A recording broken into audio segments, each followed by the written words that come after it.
When I first learned that one of the four ancient royal stars, Regulus, known as the heart of the Lion constellation, was my rising sign star, I was totally pumped up, as you can imagine. I thought, I'm special, I'm destined for big things. It actually helped me lean into my Leo rising more, which felt scary and even confusing for my Cancer sun, who likes to stay in my introverted shell. I always thought, I can't be in the spotlight. I can't have a Leo rising, but secretly, I actually really wanted to step into the light of my rising sign. I secretly wanted to be in the spotlight so badly, but my Cancer sun was so scared of that. And this is often the case around our rising sign. You know, a lot of modern astrology will talk about your rising sign is like your personality, what you're showing to the world, what people see about you. But it's so much deeper than that. Your rising sign is really, like, in a nutshell, your soul path, the direction that you want to be going to. All roads lead towards your rising sign. And it's that ultimate power that feels really scary to move towards. But as we start to move towards it, it secretly feels right inside. So in time, I came to feel that Regulus rising, that star rising at the exact time that I was born, so exactly conjunct my ascendant, was the perfect intersection of my Cancer stellium. I have the Sun, Venus, and Mars in Cancer, Leo rising, and my Virgo moon, right? My big three. So, wait, you're asking probably, how does Regulus bridge and connect all three, Cancer, Leo, and Virgo? And what does any of this have to do with this week in astrology? Well, I'll tell you.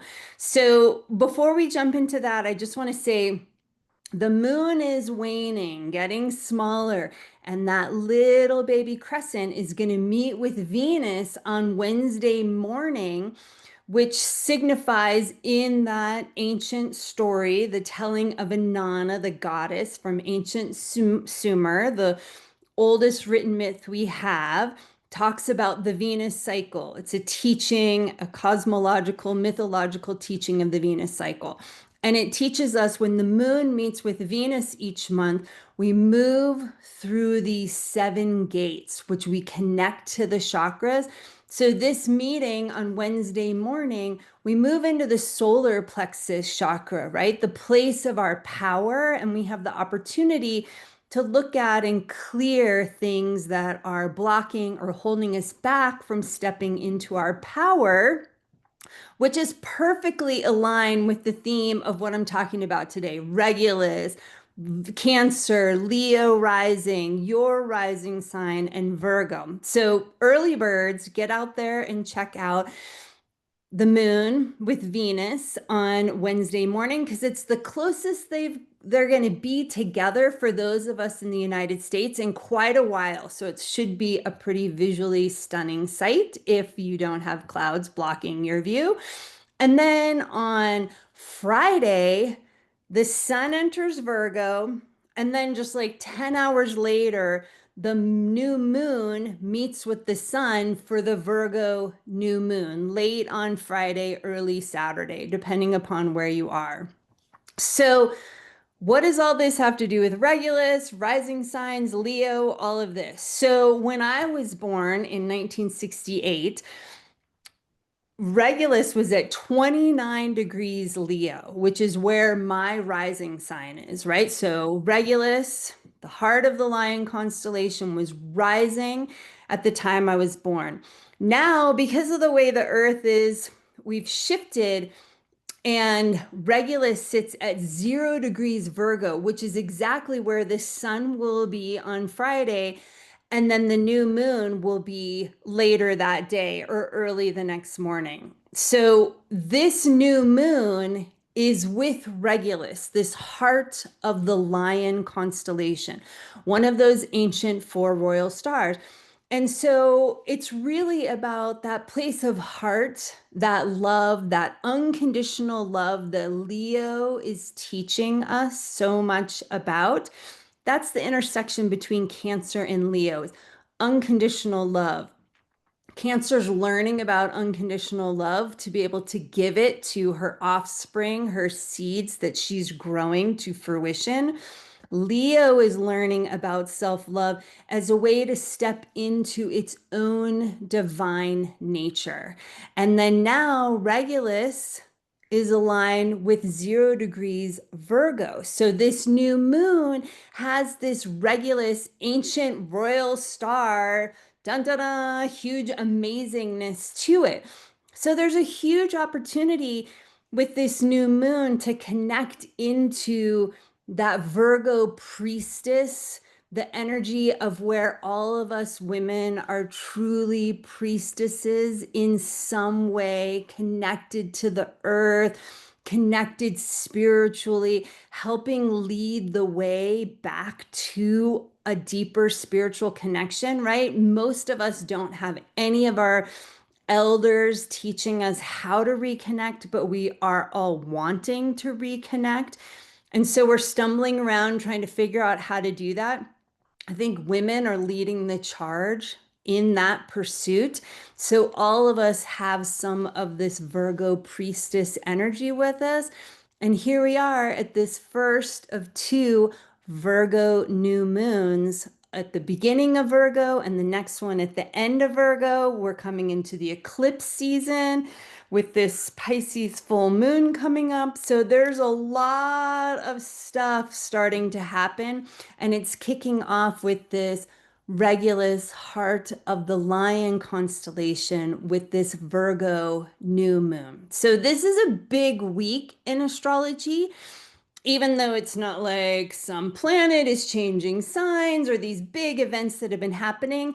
But this Virgo new moon is a big deal right after the moon meets with Venus and we move into the solar plexus chakra, right? So there's all this energy around empowering ourselves, stepping into our power, stepping into our light, embracing our rising signs, and stepping into our spiritual connection. Virgo is a serving spirit sign. It's focused around how is it of service to the earth, to Gaia, the spirit of earth that lives within all of us, especially us women that are all about the divine feminine and embodiment and stepping into our power connected to the earth. All right. Well, I would love to hear if you have any questions about this or what your biggest takeaway is from what I'm saying in this video. But I really also want to encourage you, what's one thing you can do this week to step into the power of your rising sign? Step into the spotlight of your own life with this Virgo new moon. So I'm Sheridan, your astro life coach, guiding women like you who feel stuck, overwhelmed, and are exhausted perfectionists to clean out the mental gunk that holds you back from making real life change, harnessing the power of astrology and transformational coaching. Let's say that again, transformational coaching to take your life to the next level. And if you're ready to make changes in your life, break the self-sabotage patterns that hold you back, but don't know how, I offer free Astro Life coaching intro calls to help you work through what's getting in your way using astrology, your chart, as a potent guide.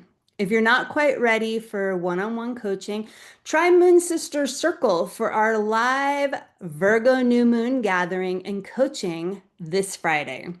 We're going to be leaning into choice and what choice means for all of us. It's like every choice we make is either serving or sabotaging where we're trying to go in our lives, but there can be these sneaky, unconscious patterns running in the background that make choice more challenging than we realize. So if you're interested in that, show up for Moon Sister Circle, our live new moon gathering this Friday. And next week, I'll see you when Venus enters Leo and the waxing first quarter moon in Sagittarius for this month of the serving spirit moon phases. So, this is a whole month to focus on these serving spirit signs and cultivating our spiritual connection. All right, thanks for watching, and I wish you an empowered, sacred feminine week. You can comment below or hit reply, however you're watching this, and I'd love to know, like, what's your biggest takeaway and what do you want to hear more of from me? All right, thanks so much.